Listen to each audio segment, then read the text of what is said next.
Good morning. Gyanodaya classes आप सभी बच्चों का स्वागत करता है। हम जिस तरह से अपने रिवीजन में चल रहे हैं वो रिवीजन को लगातार चलाते रहेंगे। आपका जब तक कक्षा 10 का वार्षिक परीक्षा गणित का एग्जाम कंप्लीट नहीं हो जाता तब तक हम कुछ ना कुछ आपको बेहतर तरीके से बताते चलेंगे, कुछ ना कुछ आपका रिवीजन कराते चलेंगे। जितना आप कमेंट में बोलें, कमेंट में ना बोलें, वो हम एक किनारे से सभी चीज़ें रिवीजन कराते चलेंगे। तो आप बेहतर ढंग से पढ़ाई करते रहें, बेहतर परिणाम लाने के लिए रिवीजन करते रहें, क्वेश्चन को सॉल्व करते रहें, कंफ्यूजन को कंप्लीट करते रहें। कोई भी क्वेश्चन आपसे एग्जाम हॉल में छूट के नहीं आना चाहिए, जिससे आपका रिजल्ट परिणाम बेहतर रहे, आप अपने लक्ष्य की ओर बढ़ते रहें और बेहतर परिणाम हासिल करते रहें। चलिए आइए, चैप्टर 4 पिछले सेशन में रिवीजन कंप्लीट हो चुका है। आइए इस सेशन में चैप्टर 5 को रिवाइज करते हैं। स्टार्ट करते हैं समांतर श्रेणियों से। समांतर का मतलब ही है जिनके बीच, जिन दो सब अक्षरों के बीच अंतर समान हो तो क्या कहलाएगा? समांतर कहलाएगा। समांतर श्रेणी क्या होगी? आइए यहीं से स्टार्ट करते हैं।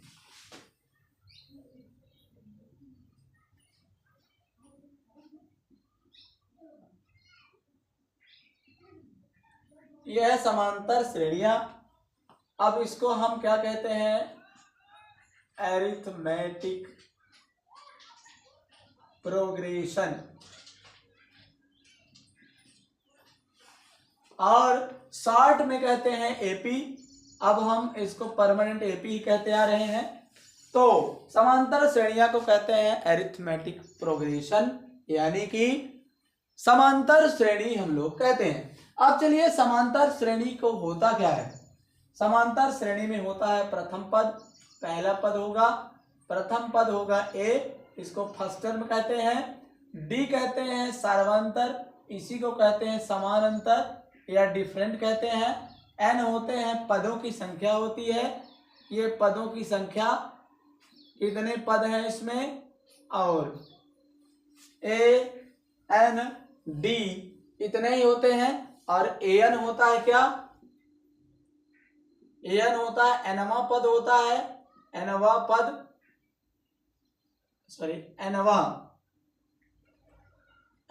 होता है। और एसएन होता है एन पदों का जोड़, इतना होते हैं एन पदों का योग।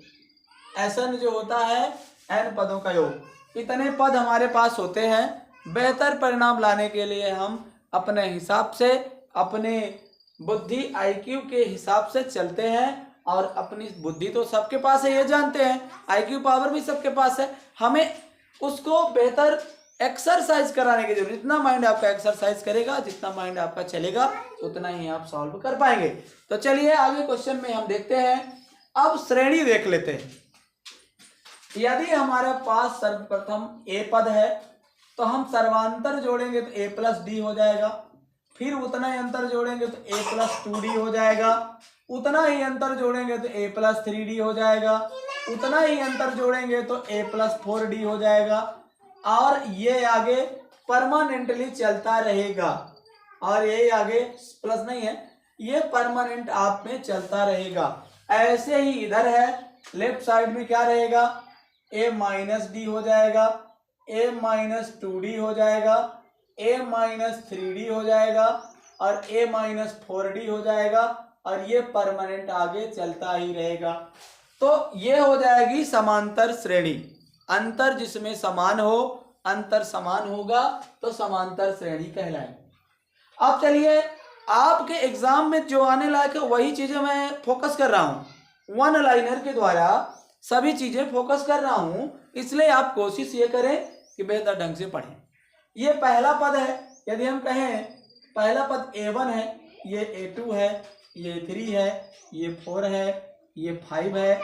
मतलब पहला पद ये है, दूसरा पद ये है, तीसरा पद ये है, चौथा पद ये है, पांचवा पद ये है, उधर का भी है। यदि हम कहें किसी श्रेणी के चौथे पद का सूत्र क्या होगा? किसी श्रेणी के चौथे पद का सूत्र क्या होगा? चौथा पद निकालना है ए प्लस हम क्या कहेंगे, ए प्लस 3d कहेंगे। क्या कहेंगे, ए प्लस 3d कहेंगे।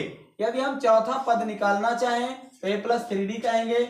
दूसरा पद निकालना चाहें तो ए प्लस डी कहेंगे। तीसरा पद निकालना चाहें तो ए प्लस 2d कहेंगे। यदि चौथा पद निकालना है, यदि मान लीजिए हम 12वां पद निकालना चाहते हैं, किसी श्रेणी का 12वां पद निकालना चाहते हैं तो क्या कहेंगे, ए प्लस 11d की वैल्यू यदि निकालेंगे तो वो 12वां पद होगा। यदि किसी श्रेणी का हम 20वां पद निकालना चाहें, 20वां पद निकालना चाहें तो क्या करेंगे, सूत्र लगाएंगे, ए प्लस 19d लगाएंगे तो भी हमारा 20वां पद निकल जाएगा। उसी श्रेणी का हम 1000वां पद निकालना चाहें, उसी श्रेणी का हम 1000वां पद निकालना चाहें और हमें सूत्र नहीं मालूम है, 1000वां पद निकालेंगे तो ए प्लस 1 कम हो जाएगा तो 999d का हम यदि फार्मूला लगाएंगे तो हमारे पास ये आ जाएगा। तो कोशिश हमारी ये रहेगी कि हम बेहतर परिणाम को सॉल्व करते चले, पद का सूत्र हम निकालते चले। अब चलिए, यदि हम एनवा पद निकालेंगे तो क्या होगा, ये तो सब सामान्य चीजें हो गई, लेकिन यदि हम एनवा पद निकालते हैं तो क्या होगा, तो किसी श्रेणी के एनवा पद क्या करेंगे, किसी श्रेणी में यदि प्रथम पद ए, पदों की संख्या n,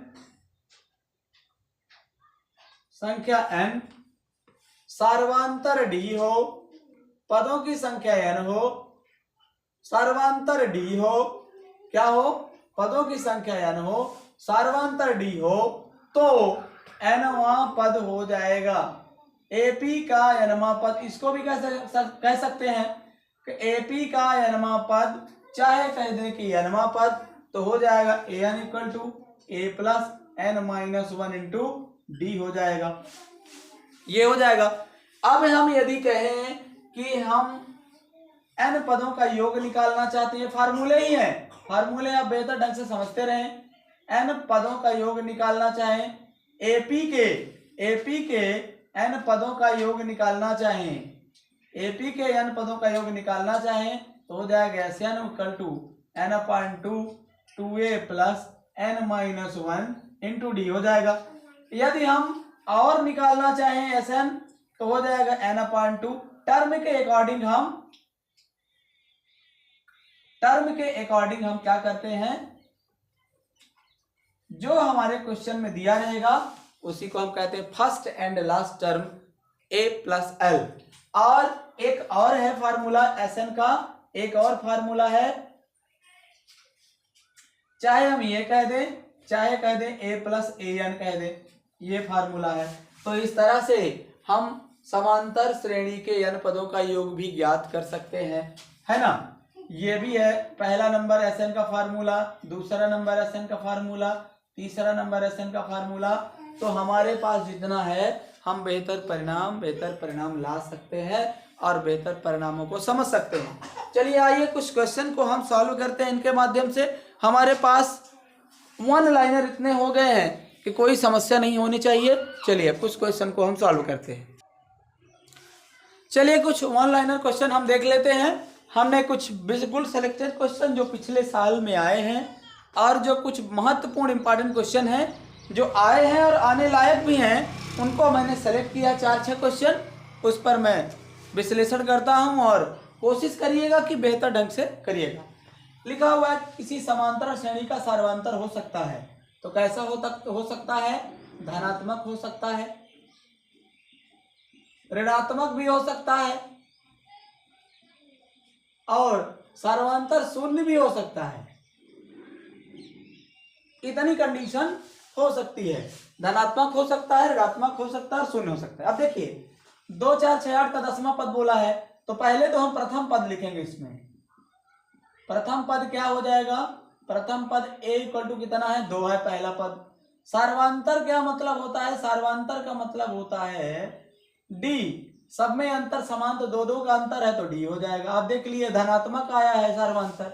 10वां पद हमको चाहिए, तो 10वां पद का सूत्र क्या होता है, 10वां पद अभी हमने लिखा था बहुत सारे पदों का, तो इसको लिख सकते हैं ए प्लस 9d। तो ए का मान हमारा 2 आया है और 9 ही है और डी का मान भी 2 आया है, तो ये हो जाएगा 9 दूनी 18, 18 में 2 जोड़ेंगे तो 20। हमारा आंसर कितना आ गया? 20 आ गया।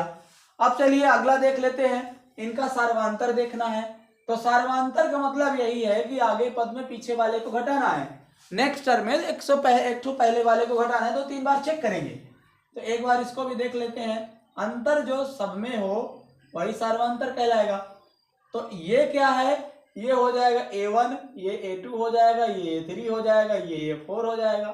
तो मतलब कहने का होता है कि सार्वंतर में a2 माइनस a1 चेक करेंगे। a2 का मान है 7 और a1 का मान है 12, तो आ जाएगा -5। अब चलिए दूसरा चेक कर लेते हैं, a3 माइनस a2। क्यों चेक कर रहे हैं? क्योंकि सब में अंतर समान होना चाहिए। तो क्या हो जाएगा? a3 का मान है 2, a3 का मान है 2 और a2 का मान है 7, -7, तो 2 में 7 घटेगा तो -5। यानी सार्वंतर हमारे पास d क्या आ रहा है? -5 आ रहा है। देख लीजिए, यहाँ पर भी -5 अंतर, यहाँ पर भी -5 अंतर आ रहा है, तो सार्वंतर कितना हो जाएगा? 5 हो जाएगा। अब इसमें सार्वंतर कितना है इसको देख लेते हैं। सेम कंडीशन इसमें भी रहेगी। सार्वंतर d के लिए तो d ये हो जाएगा, यहाँ पर भी d लिख सकते हैं आप। तो d के लिए तो a1 ये हो जाएगा, a2 ये हो जाएगा, a3 ये हो जाएगा, a4 ये हो जाएगा। तो हम क्या कर लें? a2 माइनस a1 कर लेते हैं। तो a2 का मान हमारे पास कितना है? 1/2 है और माइनस a1 का मान है 3/2। तो 1 में कितना घटेगा? 3।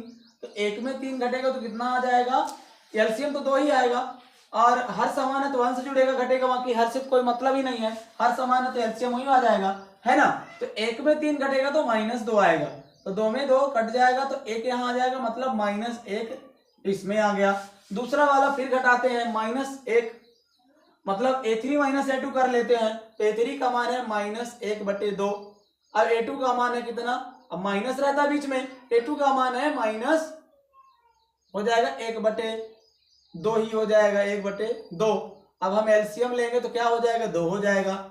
हर समान है तो हर एक ही एलसीएम आ जाएगा, अंश जुड़ेगा तो -1 मिलकर के -2 और ये कट जाएगा तो -1 आ जाएगा। मतलब क्या है? हमारा सार्वंतर d का मान है -1।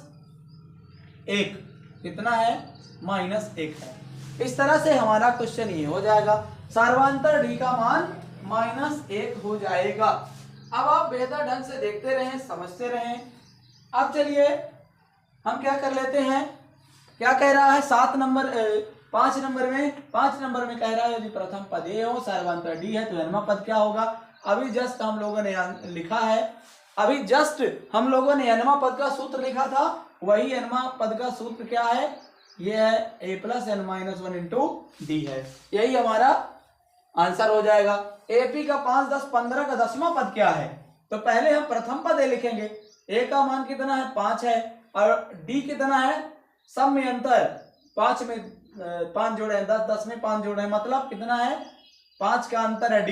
तो 10वां पद जब निकालना होगा, यहां लिख लेते हैं 10वां पद। 10वां पद, जब 10वां पद हम निकालना चाहेंगे तो क्या हो जाएगा? a + 9d हो जाएगा। अभी हम लोगों ने किया था, यही 10वां पद निकाल रहे थे। तो a + 9d करेंगे तो क्या हो जाएगा? a का मान हमारे पास 5 है, प्लस 9 रहेगा और d का मान हमारे पास कितना है? 5 है। तो 9 × 5 = 45, 5 50 हो जाएगा। यही हमारा आंसर हो जाएगा, है ना। कितना हो जाएगा? कितना हो जाएगा? 50 हमारा आंसर हो जाएगा, है ना। आप बेहतर ढंग से करते रहें, समझते रहें, उसमें हमें कोई भी परेशानी नहीं है, कोई भी समस्या नहीं है। यदि हम प्रतिदिन परमानेंट पढ़ेंगे तो कोई भी समस्या कहीं नहीं है। यदि आप ईमानदारी से पढ़ना चाहेंगे तो 100% रिजल्ट लेके अवश्य आएंगे। चलिए देखते हैं, ये श्रेणी क्या है? पदों की संख्या बोलना है, कितने पद, मतलब हमें n का मान निकालना है।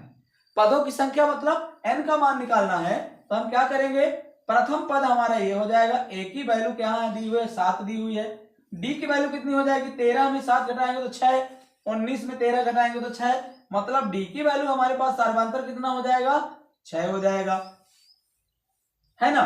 अब जब डी की वैल्यू निकल गई और ये लास्ट में दिया है, या तो ये लास्ट टर्म एल है या तो फिर एनवा पद है, मतलब क्या है ये एन है। एन इक्वल टू हमारे पास कितना दिया है 205। ये ऑप्शन वाले क्वेश्चन है इसलिए लॉन्ग टाइप विश्लेषण करके नहीं बता रहे हैं, और जैसे ही लॉन्ग टाइप आएगा तो हम बेहतर ढंग से बताएंगे। एन का फार्मूला होता है a plus n minus one into d होता है, आपने देखा है अभी, ये है फार्मूला हम लगाए थे, और ये 205 है। तो ए की वैल्यू हमारे पास कितनी है 7 है, एन माइनस वन तो रहेगा, और डी की वैल्यू हमारे पास कितनी है 6 है, तो 6 रहेगी, आगे 205 ये रहेगा। अब देखिए 205 हमारे पास ये रहेगा, 7 प्लस में उधर जाएगा तो कितना हो जाएगा, ये एन माइनस वन ये रहेगा, 6 यहां भी रहेगा, और 7 प्लस में है इधर जाएगा तो माइनस में, यानी 205 में 7 घटेगा तो कितना हो जाएगा, ये हो जाएगा एन माइनस वन रहेगा, और 6 इसके मल्टीप्लाई में रहेगा।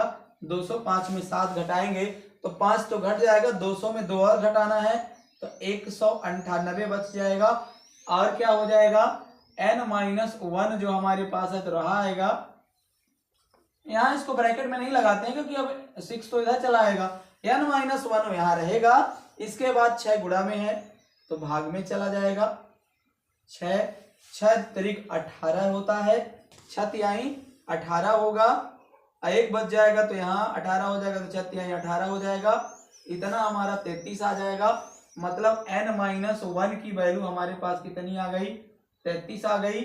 आगे जब करेंगे तो n यहाँ रहा आएगा, लेकिन 1 क्या हो जाएगा 33 में आके जुड़ जाएगा, तो हमारे n की वैल्यू आ जाएगी 34, तो पदों की संख्या हमारी क्या हो जाएगी 34 हो जाएगी। यही होगा हमारा आंसर। इस तरह से हम किसी भी क्वेश्चन को सॉल्व कर सकते हैं, ये अति लघुत्तरी प्रश्न में भी आ सकता है ना। तो इस सेशन में केवल इतना ही, हम लोग आगे चलते हैं, देखते हैं क्या कैसा है, कैसे हम सॉल्व करेंगे, किसी क्वेश्चन को किस प्रकार से सॉल्व कर सकते हैं। तो इस सेशन में केवल इतना ही, समांतर श्रेणी का पहला सेशन कंप्लीट होता है। हम मिलेंगे नेक्स्ट सेशन में नए ऊर्जा के साथ, नए उत्साह के साथ। तब तक जो आपका एग्जाम पेपर चल रहा है उसकी तैयारी करते रहिए, मैथ को डेली लगाइए। हमारा सजेशन यह है कि प्रतिदिन यदि मैथ को पढ़ेंगे तो आपको कहीं भी कोई भी समस्या की जरूरत नहीं है, ना तो कोई समस्या होगी। तो चलिए मिलते हैं नेक्स्ट सेशन में नए ऊर्जा के साथ, नए उत्साह के साथ, नए एनर्जी के साथ, नए क्वेश्चन के साथ, और सभी क्वेश्चन पेपर आपका सोल्यूशन मिलता रहेगा। तब तक के लिए जय हिंद, जय भारत।